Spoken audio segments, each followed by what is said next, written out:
The city of Waterbury is moving forward with some major water infrastructure projects. I'm Glenn Kittle. We'll tell you what you need to know before you hit the road here, coming up on Fox 61. We're going to check in with Glenn. First, though, we begin with a weather impact alert. Good morning and happy Tuesday. Thanks for starting yours off with us here at Fox 61 and Fox 61 Plus, America Areas. And I'm Bridget Bureau. Great to have you here. I hope your morning is going off to a great start. It was such a nice day yesterday. It's going to be great today, too. But there are some chances of showers. We're checking in with Rachel Piscatelli. It's not going to be a washout by any means, right? Oh, no. We're alerting the chance for maybe a stronger storm later on today. Otherwise, I think today is going to end up being a very nice day overall. Temperatures get back up to around 80 degrees this afternoon, and we have a lot of sun through the daylight hours. It's closer to about 5, 6, even 7 o'clock. We'll have to watch the skies rather closely. We do have a level 2 risk for severe weather for northwestern Connecticut, with the biggest concern in some of these embedded downpours and thunderstorms that develop. The lightning, obviously a concern. You don't want to be outside during that. And then also some of them could contain some stronger wind gusts. Now, this isn't a widespread issue despite the entire state being either in a level 1 or level 2. It's just to kind of let you know that it does bear watching towards the evening hours. But noticing 8, 9, 10, 11, 12 o'clock lunchtime hours are fine.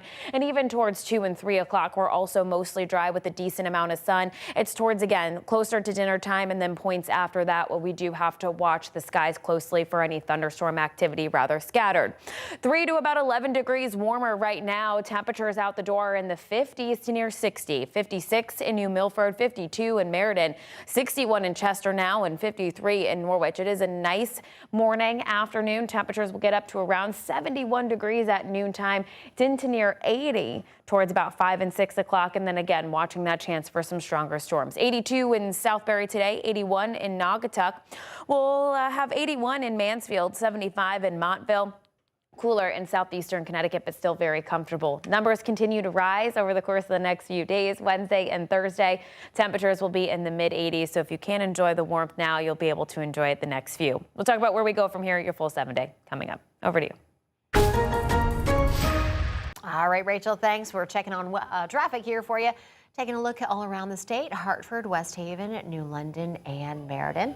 Looks like traffic is flowing at a really steady pace there, especially there in Meriden, where we're getting a good view. And taking a look at Fairfield County drive times, we are starting to see a slowdown in one of our problem spots from Bridgeport to Fairfield. You're slowing down to just under 40 miles per hour there on 95 South. That is going to take you about 10 minutes there. And we're taking a look at Hartford drive times. Great to see green there. No issues in and out of the capital city. We hope it certainly stays that way. 6:03, and one more look outside. We've got a look at Hartford. I-84 both ways. Traffic moving along really nicely. Not too many cars out there just yet. We'll check back in a few more minutes, and if you are heading out right now, stay safe. Have a great day. The city of Waterbury is moving ahead with a major water infrastructure upgrade. It's aimed at preventing future system failures. Fox 61's Glenn Kittle is joining us live in the Brass City.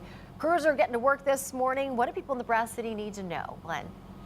Good morning, Bridget. Erica. Yeah, this is a pretty big infrastructure project that's going on the water mains across Waterbury and really just the water infrastructure in general. You can check out that big hole here on Huntington Avenue. Crews just kind of started showing up to the job site here. What they're doing on Huntington Ave is they're installing a 30-inch butterfly valve on a high-pressure main along this street. The project is expected to take about a week, including road repairs in this project.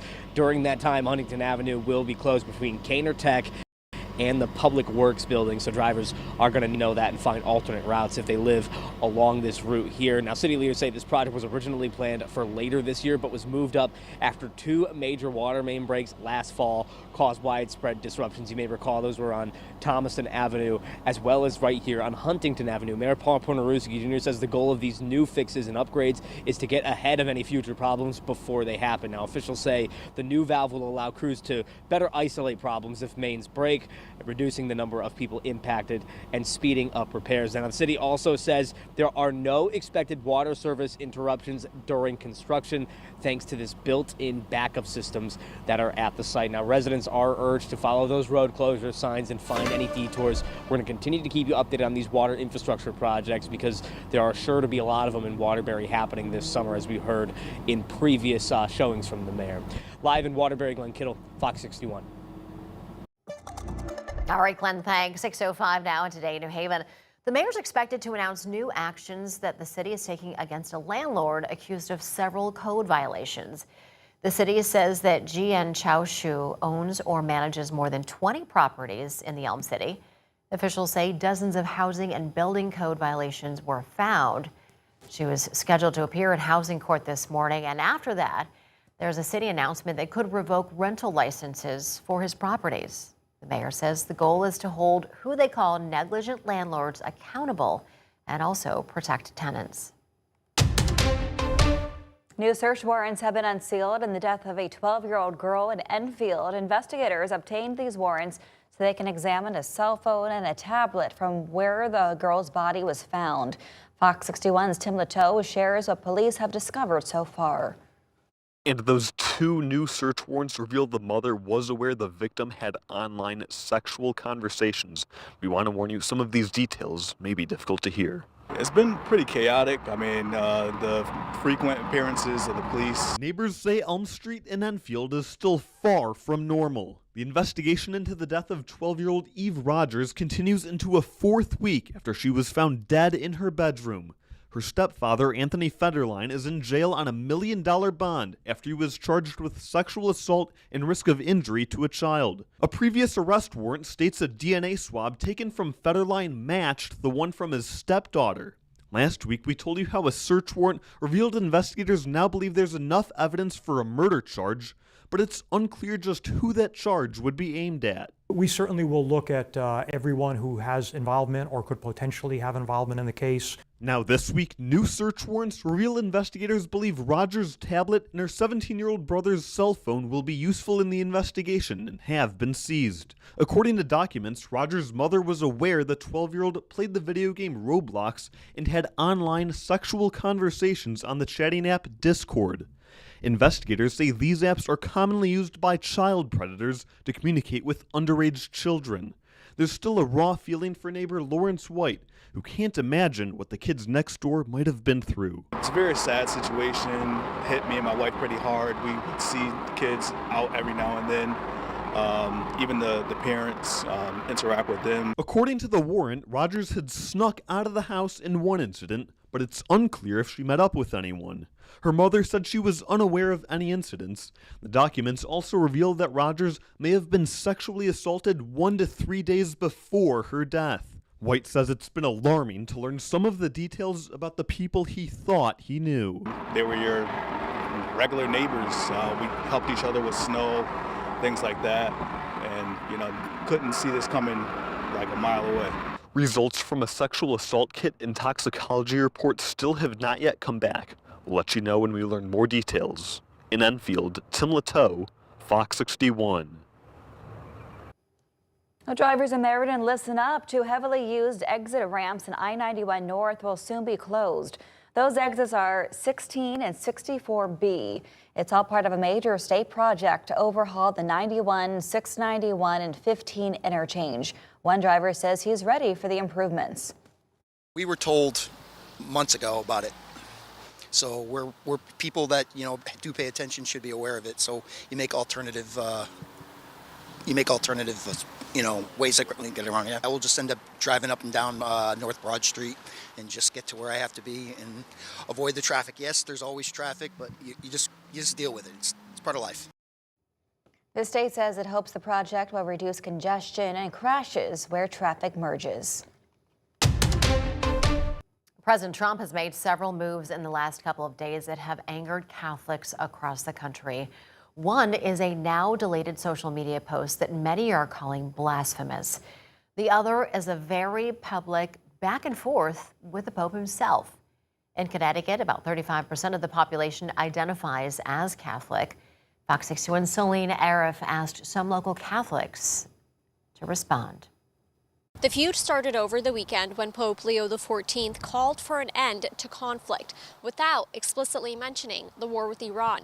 The next day, President Donald Trump called the Pope weak, saying he should focus more on being a great Pope and not a politician. Those words were felt deeply by some people like Fradwin Marmol, who hold a lot of respect for the Pope.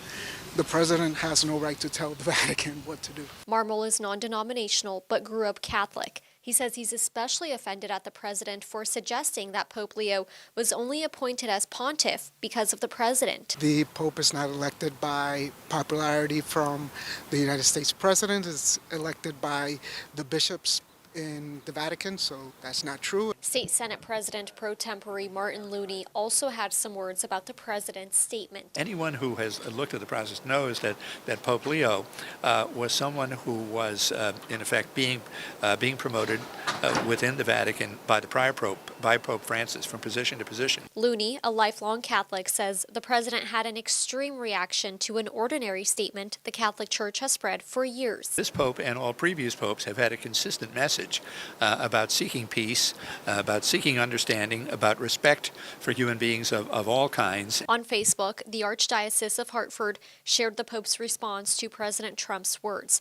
As part of the message, the Pope says, too many innocent people have been killed, and he believes someone has to stand up and say there's a better way. The Pope has the authority to ask for humanity to be kind to each other and follow the footsteps of Jesus. The Archdiocese of Hartford shared their own statement with FOX61, saying in part, the pursuit of peace should not be reduced to a mere political opinion, and they asked people to pray for world leaders to summon the courage to be peacemakers. Also, a very appalling thing to try to reduce the Pope to just a political figure on the left or the right, as if he is making up his mind based upon political positioning. Now, in response, Pope Leo told reporters he was not making a direct attack on the president when he called for peace. Instead, those words were coming from the gospel. In Hartford, Solinaire, Fox 61.